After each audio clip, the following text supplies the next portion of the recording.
सिंध मुंहिंजी अमा सूंह तुंहिंजी मथां छा लिखी छा लिखां छा लिखी छा लिखां सिंध मुंहिंजी अमा दुनिया जा सिंधियो हिक मुठ थी सिंध बचायो सिंध मुंहिंजी अमा सूंह तुंहिंजी मथां छा लिखी छा लिखां सिंध जो क़ौमी आवाज़ radio voice of Sindh London.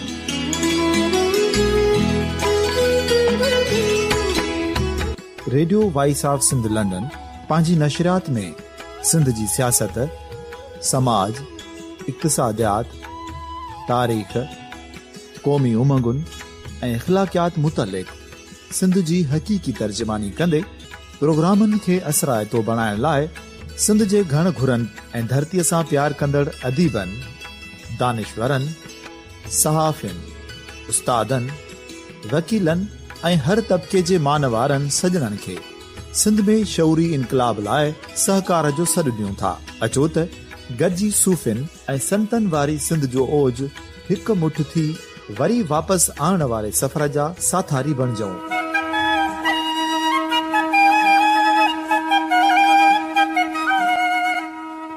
हिक नए सुबुह जी शुरूआत जो पड़ाॾो घर घर ॻोठ ॻोठ ऐं शहर शहर ताईं पहुचायो।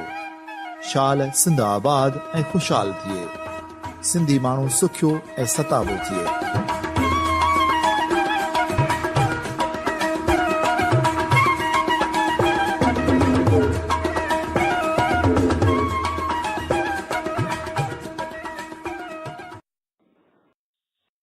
Radio voice of Sindh London जी बेशुमार सामीन ऐं मेज़बान जनाब इमदाद अली ओडे जी ख़िदमत में वीना श्रृंगी जा सलाम अर्ज़ आहिनि। अॼु जे हिन प्रोग्राम तहत अहिड़ी कला जे खेत्र सां वाबस्ता शख़्सियत जो ज़िक्र कंदासीं जंहिं पंहिंजे महिनत ऐं लगन सां उहो दर्जो हासिल कयो आहे जंहिं ते असीं नाज़ करे सघूं था।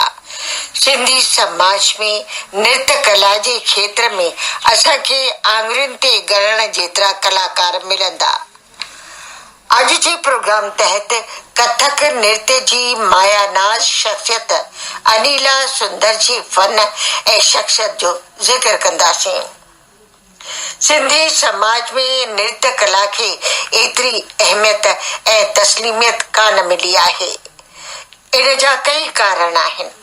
कोई न्यू रवायतूं, रक़्स ऐं रक़ासा खे घटि नज़रुनि सां ॾिसणु, ईअं त हर ख़ुशी जे मौक़े ऐं महल ते झुमुर ऐं जमालो पेश करणु, पोइ चाहे अॼु जो दौर हुजे या वरी अॼु खां सदियूं अॻु इहो सिलसिलो हलंदो पियो अचे।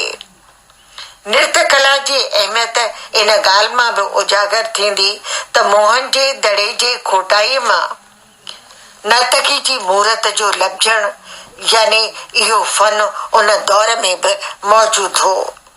इन्ही जे बावजूद अञा इन फन खे कोन हिमथायो पियो वञे। पंहिंजे सामीन सां इहा ॻाल्हि ज़रूर वंडणु चाहींदसि त मोहन जे दड़े जे खोटाई मां हथ आयल नर्तकी जी ओरिजिनल यानी जेका खोटाई में मूर्ति मिली आहे, मुंहिंजो हिकु वारी दिल्ली म्यूज़ियम में वञणु थियो त उन गाइड जेका मूर्ति ॾेखारी त उनजो चवणु हो त मोहन जे दड़े मां इहा ओरिजिनल जेका मूर्ति आहे नर्तकी जी उहा दिल्ली म्यूज़ियम जनपत में मौजूद आहे। मां मोहन जो दड़ो बि ॾिठो ऐं दिल्ली जी म्यूज़ियम बि ॾिठी आहे। ॿिन्हिनि हंधि नर्तकी जी मूर्ति जेका आहे सा मौजूद आहे। अॼु जे प्रोग्राम तहत नृत्य कला सां वाबस्ता कलाकारा अनीला सुंदर जी फन ऐं शख़्सियत जे बारे में के ॻाल्हियूं अव्हां सां वंडींदसि ऐं संदसि स्टेज ते पेश कयल मुख़्तलिफ़ डांस बैले मां के गीत बि अव्हां जे ख़िदमत में पेश कंदासीं। हालांकि स्टेज ते ॾिसण ऐं ॿुधण में फ़र्क़ु ज़रूर आहे। इन जे बावजूद अव्हां ही प्रोग्राम ज़रूर माणींदा।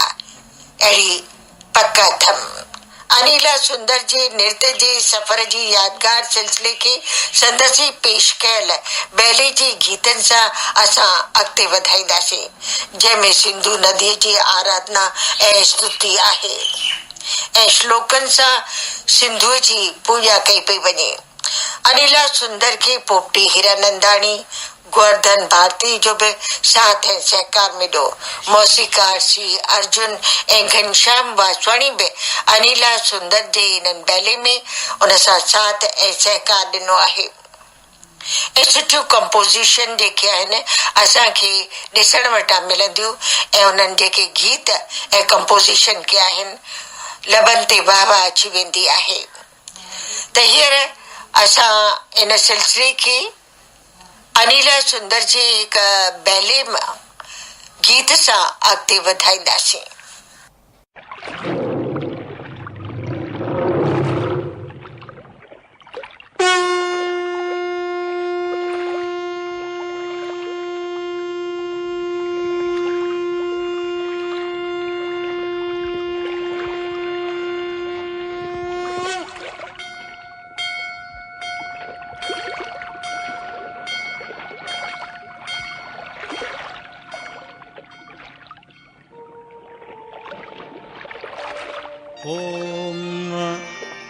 दृष्टा मया प्रथमया तवे सजो सुसर्त्वा रसया श्वेत्यात्या त्वं सिन्धो कुभया गोमतिं क्रमं मे हत्तन्वा सरथय्याभिरीयसे।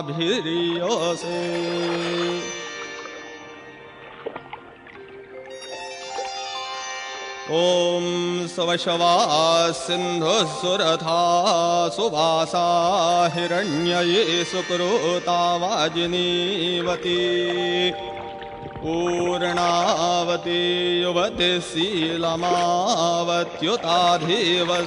सुभगा मधुवृधम्।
विनीताध्वश्रमास्तस्य सिन्धुतीरविचेष्टनैः दुधुबुर्वाजिनः स्कन्धाल्लग्नकुङ्कुमकेसरान् नदी पिबन्ति विपुलां गंगा सिंधु सरस्वतीं गोदावरी नर्मदां च बाहुदां च महानदीं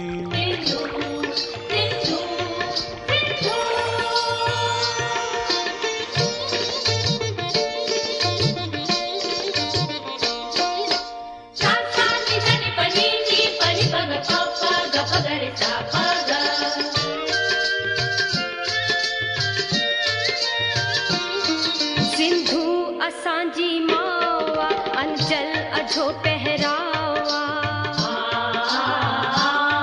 सिंधु असांजी मावा अंचल अझो पहरावा पत्थर बिजो तारे सके सिंधु ओहो दरियावा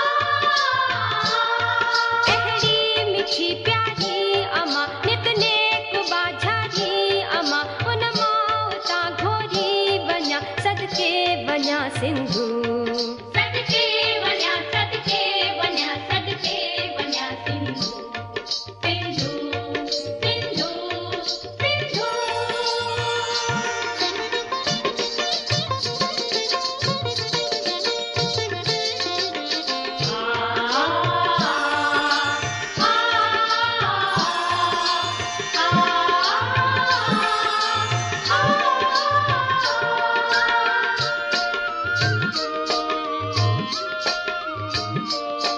भल भूई खे आबाद कर मुखे बिमाता शाद कर भल भूई खे आबाद कर मुखे बिमाता शाद कर आणे सवेरो सिंध में फिर भाट जो सिंदूर भर मन जो टिरे महके कमल को प्यार जो राही रतल मुर्की अचे मुँह वट मिठल मुंहिंजी मिठी सिंधु मुंहिंजी मिठी मुंहिंजी मिठी मुंहिंजी मिठी सिंधु सिंधु सिंधु सिंधु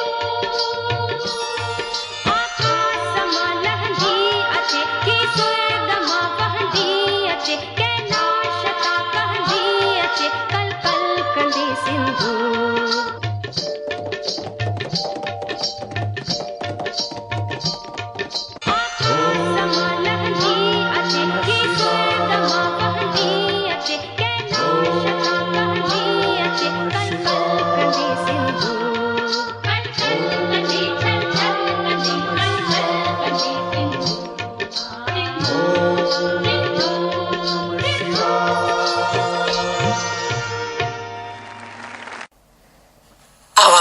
सिंधु जी आराधना ॿुधी रहिया खां अनिला सुंदर खां असीं हिन प्रोग्राम तहत कुझु तासरात ऐं यादगिरियूं बि उनखे चवंदासीं त सामिन सां बंडे पर तंहिंखां अॻु हिन सिलसिले में अव्हां सां कुझु ॿियूं ॻाल्हियूं अनिला सुंदर जे बारे में वंडण चाहींदसि। सिंधी समाज तरफ़ां अञा ताईं इन फन खे जेतिरी अहमियत मिलण घुर्जे ओतिरी न ॾिनी वई आहे। हिंद में त वरी बि के सिंधी छोकिरियूं अॼु नृत्य जे खेत्र में पेर पाए रहियूं आहिनि ऐं कथक नृत्य में दिलचस्पी ॾेखारे रहियूं आहिनि, पर सिंध में तमामु घटि इन कला खे छोकिरियुनि अपनायो आहे। कलाकार अनिला सुंदर पंहिंजी मेहनत ऐं लगन सां अॼु उहो दर्जो हासिल कयो आहे जंहिं ते असीं नाज़ करे सघूं था। अनिला सिंधी ॿोली तहज़ीब तमदन खे पंहिंजी डांस बैले ज़रिए आम ताईं पहुचाए रही आहे, जंहिंखे न सिर्फ़ हिंद पर दुनिया जे कुंड कुर्छ में रहंदड़ दर्शकनि हाज़िरिन दिल खोले दाद ॾिनो आहे। अनिला सुंदर तरफ़ां पेश कयल किन प्रोग्रामनि जी मां चश्मदीद गवाह बि रही आहियां। दिल्ली, मुंबई, मध्य प्रदेश, भारत जे अलॻि अलॻि हिस्सनि में उन में प्रोग्राम पेश कया आहिनि। लेह लद्दाख में सिंधु दर्शन प्रोग्राम में उते मुंहिंजो बि वञणु थियो। टूरिज्म मिनिस्ट्रीअ जे डेलीगेशन में मां उते वई हुअसि पंहिंजो ग्रुप वठी करे मारवी तरफ़ां। इन खां अलावा ऑर्लैंडो में बि मूं सिंधी सम्मेलन में शिरकत कई, जिते फैशन शो पेश कयो। अनिला जो उते प्रोग्राम शानदार रहियो। अलॻि अलॻि मुल्कनि में जेके आहिनि से अनिला प्रोग्राम ॾेई चुकी आहे। सिंधी सम्मेलन हुजे, मूं हाल में मौजूद हाज़रीन जे चेहरे ते जेके तासरात ॾिठा, जा वरी संदसि हर हिक मंज़र खां पोइ दर्शकनि तरफ़ां ताड़ियुनि जी गड़गड़ाहट जो आवाज़ अनिला जी महिनत ऐं हुनखे सलाम कंदे मूं हाज़रीन खे ॾिठो। लबनि ते बाह बाह हुई। अनिला सुंदर खे संदसि माउ डॉक्टर नानकी माखीजानी ऐं पीउ बि डॉक्टर गोविंद माखीजानीअ हिमथायो। उन्हनि जी ख्वाहिश हुई त अनिला डॉक्टर बणिजे, पर संदसि मन में जेके कलाकार घर करे वेठो हो, तंहिं संदसि जिंदगी जो रुख ई मोड़े छॾियो। सिंधु नगर में संदसि जनम थियो 11 नवंबर 1951 ते। कुछ अरसे लाइ जय हिंद कॉलेज में लेक्चरार जी नौकरी भी कई। केतिरा बैले डायरेक्ट कया ऐं कोरियोग्राफ भी कया। इन्हनि में मुख्य कलाकार तौर कथक नृत्य ज़रिए रूह भी फूकियो। जहिड़ो कि शाह लतीफ़ जे सूरमिन ते आधारित सिक सजण जी, ॾिण वारनि ते सिंधियत जी सुरहाण, सिंध वर्कियुनि जी ज़िंदगीअ ते थी न जानी जुदा, विरांगे ते सिंध में जी अमा, सिंधु धारा, गीत गोविंद, साधु वासवाणी जे चूंड कविताउनि ते आधारित प्रोग्राम जाग सिंधी जाग, सिंधियुनि जे सुञाणप जे संकट खे खणी करे पेश कयो। ज़ाल कॾहिं ज़ीर कॾहिं ज़बर, या भारत जे कुंड कुर्च में इहो नृत्य बैले जेके आहिनि अलॻि अलॻि मौज़ुनि ते खणी करे हुन दर्शकनि जे अॻियां पेश कया। ॿाहिरियनि मुल्कनि में बि पंहिंजी नृत्य कला जो शानदार मुज़ाहिरो करे चुकी आहे, जहिड़ो कि Japan, UK, Dubai, Hong Kong, Indonesia, USA, Sindh वग़ैरह। ॾिणनि वारनि ते तयारु कयल संदसी जेके बैले आहिनि, उन्हनि मां हिकिड़ो गीत अवां सां ज़रूर हिते पंडींदासीं ऐं तव्हां महसूसु करे सघो था ऐं उन सिलसिले सां असां उनखे अॻिते वधाईंदासीं। इन में सुहागणियूं विर्त रखी पंहिंजे जीवन साथी जे सुखी जीवन ऐं वॾी हयाती लाइ कामनाऊं कंदियूं आहिनि। रात जो चंड ॾिसी करे उनखे अर्घ ॾेई पूजा करे विर्त छोड़ींदियूं आहिनि। अचो त टीजड़ी जो ही गीत अनिला सुंदर जे बैले मां ॿुधो।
Radio voice of Sindh London जे सभिनी ॿुधंदड़नि खे मुंहिंजा बार बार प्रणाम।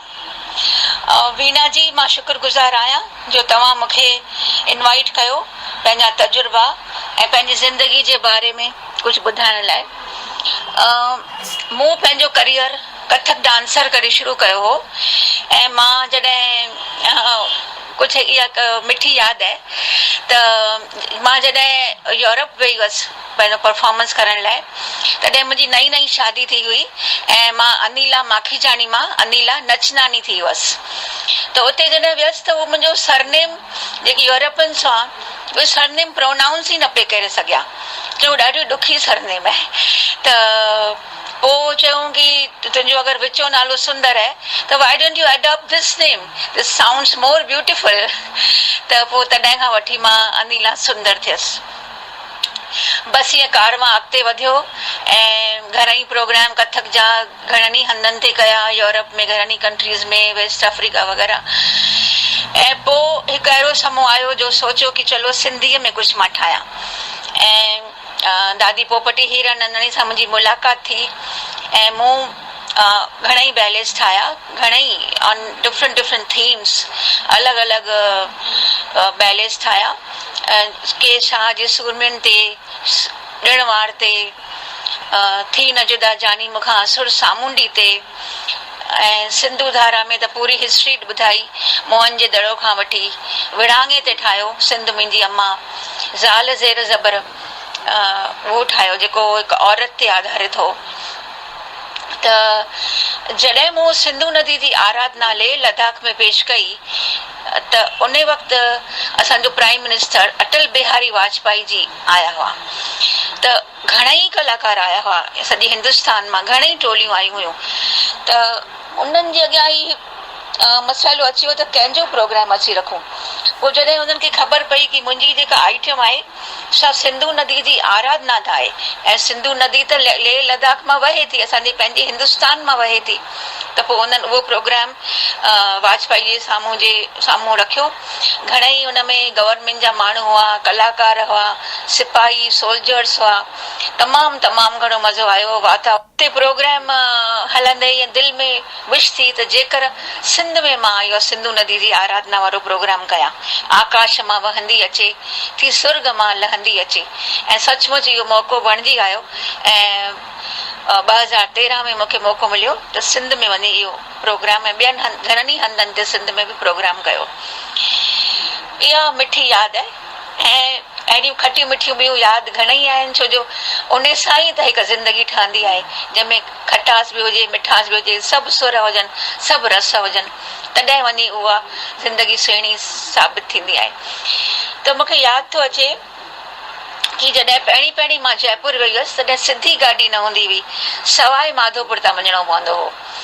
त उते जॾहिं मोटंदे जॾहिं मुंहिंजा कलाकार वापसि विया, मां उते रही पियसि हिकु ॿ ॾींहं ऐं मोटंदे विया त उन्हनि जो कनेक्शन टुटी वियो त गाॾी छुटी वई।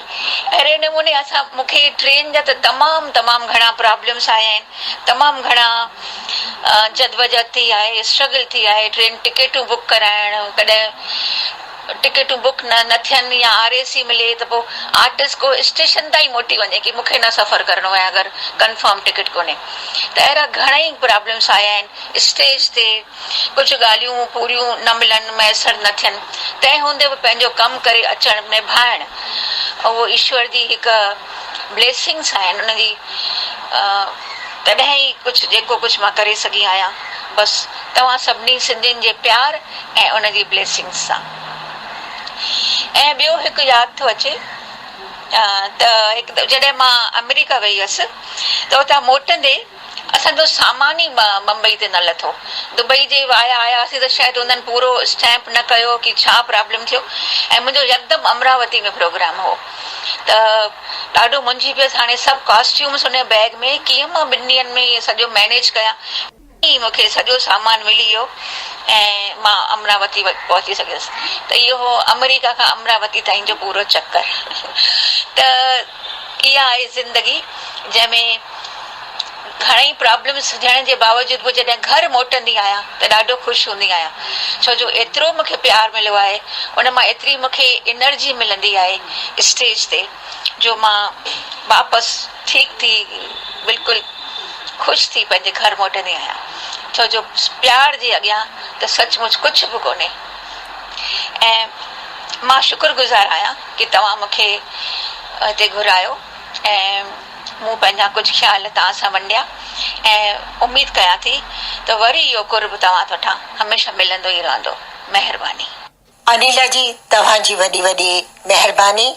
तव्हां पंहिंजी यादियुनि जा के हसीन पल असांजे ॿुधंदड़नि सां वंडिया, ऐं तव्हांजी ॿैले मां ई हिकिड़ो जेको आहे सो लाॾो असां ॿुधंदड़नि जी ख़िदमत में पेश कंदासीं ऐं प्रोग्राम खे अलविदा बि कंदासीं। Radio voice of Sindh London तां अवां ही प्रोग्राम ॿुधी रहिया हुआ ऐं हींअर वीना श्रृंगी खे इजाज़त ॾींदा। मोकिलाणी नाही, साथ सलामत।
दुनिया जो पहिरियों Sindhi web radio, radio voice of Sindh London, पंहिंजी नशरियात में सिंधी कम्युनिटीअ जो क़ौमी, समाजी ऐं सक़ाफ़ती तर्जुमान जी हैसियत में कमु करे रहियो आहे। मुख़्तलिफ़ प्रोग्राम ऐं लोक मौसीक़ी वसीले दुनिया जे सिंधनि खे हिक लड़ीअ में पोइण जी कोशिश करे रहियो आहे। Radio voice of Sindh London खे सिंधी वॾे अंग में ॿुधी रहिया आहिनि। रेडियो खे अञा वधीक बहितर प्रोग्रामनि में मुस्तक़िल बुनियादनि ते हलाइण लाइ सिंधी कम्युनिटी पारां माली सहकार जी ज़रूरत आहे। सिंधियुनि जो क़ौमी आवाज़ radio voice of Sindh London कारोबारी न पर निज सिंधी कम्युनिटी बेस्ड रेडियो आहे। माली सहकार लाइ बैंक अकाउंट जा तफ़सील रेडियो जी वेबसाइट ते मौजूदु आहिनि।